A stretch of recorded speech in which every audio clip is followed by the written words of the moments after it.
à tout le monde l'humilité. Si c'est soit humble, soit humble, soit humble. Mais j'ai fait un constat, c'est que au milieu des personnes qui réussissent, pour réussir dans les affaires, il vous faut être orgueilleux. Et il vous faut être malicieux. Je sais que ça paraît un peu mal luné de dire aux gens d'être orgueilleux dans un contexte où on enseigne à tout le monde l'humilité. Si c'est soit humble, soit humble, soit humble. Mais j'ai fait un constat, c'est que au milieu des personnes qui réussissent, qui accomplissent de grandes choses et qui sont prospères dans le business, ils ont une bonne dose d'orgueil en eux. Et quand je parle d'orgueil, je ne parle pas de l'orgueil sur les autres. Je ne parle pas de celui qui aime fanfaronner, celui qui aime sa personne. Je parle de cette dose d'orgueil-là qui lui donne de la confiance en ses capacités, qui lui donne de l'assurance, qui lui donne de l'amour de soi, qui lui donne ce côté têtu et ce côté belliqueux qu'il a par moment, qui fait qu'il va défier toutes les limites. Ça, c'est tu comprends. Et ça, c'est de l'orgueil positif. Mais ce que les autres ne comprennent pas, ils vont commencer à dire que bon, écoute-le, l'orgueilleux. Quand tu as un excès d'assurance en toi, les gens qui manquent de confiance interprètent ça comme de l'orgueil. Mais vous, faudrait de l'orgueil pour avancer dans la vie, hein. Vous savez, c'est l'orgueil qui a te dit, faut exiger plus. C'est l'orgueil qui a te dit, non, on n'arrête pas là, on va plus loin. C'est l'orgueil qui a te fait donner des limites à certaines personnes. En fait, c'est l'amour propre et la confiance en soi qui va te faire dire à les gens, je ne mérite pas ça, allons là-bas. C'est l'orgueil qui a te poussé à défier certaines personnes.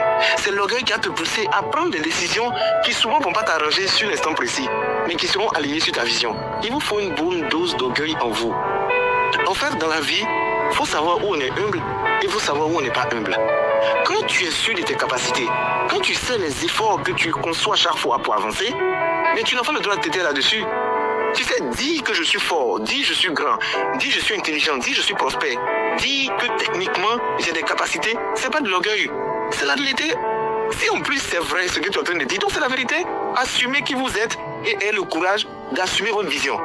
Vous savez, quand vous voulez avancer dans la vie, il y a un corridor où vous allez rencontrer les gens qui sont allergiques à voir les autres accomplir de grandes choses. Ils t'attendent au carrefour.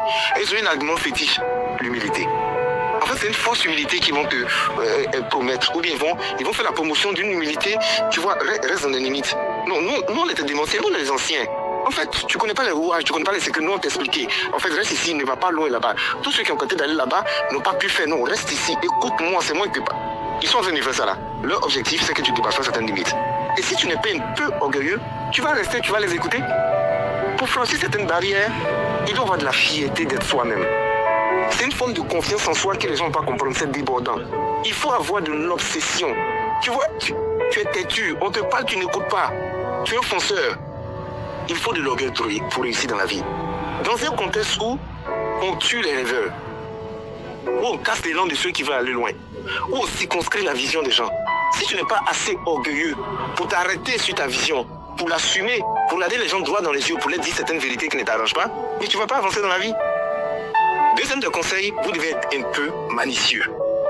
Vous devez avoir de la malice en vous. Vous savez, les affaires, c'est pas fait pour les personnes qui sont justes, qui sont bons, qui sont gentils, qui sont carrés, qui sont dans les normes, qui sont très spirituelles. C'est pas fait pour eux. C'est pourquoi il y a beaucoup de chrétiens qui échouent en affaires. Parce que la base des affaires même, celui qui est dans le commerce et dans le business, la base du commerce, c'est le vol. Quand je dis aux gens, ça choque certaines personnes. Quand tu payes l'article à 10 000 et que tu jures au client que tu as payé à 20 000, pour réussir à le vendre à 25 000, tu fais quoi? C'est du vent, tu rajoutes ta part là-dessus pour prendre plus. Et tu mens. Maintenant, si toi, ça te choque de dire, ah, mais j'ai menti, si il ment là, ce n'est pas bon. Il y a le code du business qu'il faut respecter.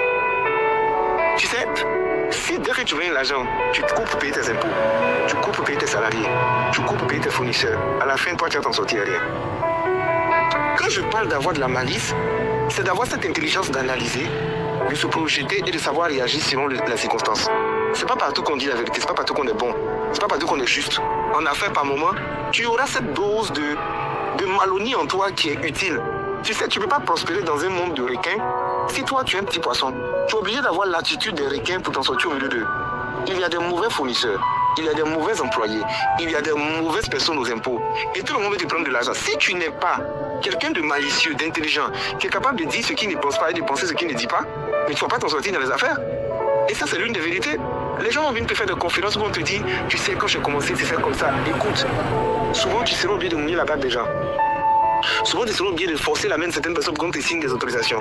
Souvent, tu seras obligé même de dire des choses que tu ne penses pas pour que ça puisse passer. Souvent, tu seras obligé même d'entrer dans une forme de séduction pour réussir à emballer les personnes qui t'écoutent. Mais c'est ça le monde des affaires. Donc, si on n'est pas prêt à rentrer dans le monde des affaires, n'y allez pas. Sauf que, il ne faudrait pas que ça devienne votre nature, votre identité.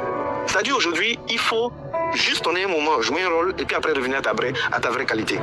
Mais celui qui est trop lisse, celui qui est trop droit, celui qui est trop dans les règles, il ne s'en sort pas dans les affaires. Il se fait toujours avoir, il se fait gruger. Tu sais, il y a un conseil que m'a donné ma mère spirituelle un jour. Elle dit quand tu manges avec un sorcier, il faut avoir une fourchette qui est plus longue que pour lui. Tu ne peux pas durer dans la jungle si tu n'as pas le comportement des prédateurs. Et le monde des affaires, c'est un monde de prédateurs. Apprenez à être malicieux, à être malin, à être espiègle, à être calculateur, à avoir toujours un ou deux bouts d'avance sur les gens, à savoir comment gérer, c'est-à-dire à savoir comment convaincre, à savoir comment jouer de son intelligence, à maîtriser les jeux d'esprit pour t'en sortir. Sinon, tu ne vas pas t'en sortir. Bon, c'était les deux conseils que je voulais partager avec vous. Je sais que d'autres ne seront pas d'accord, mais c'est mon avis. Si tu n'as pas une bonne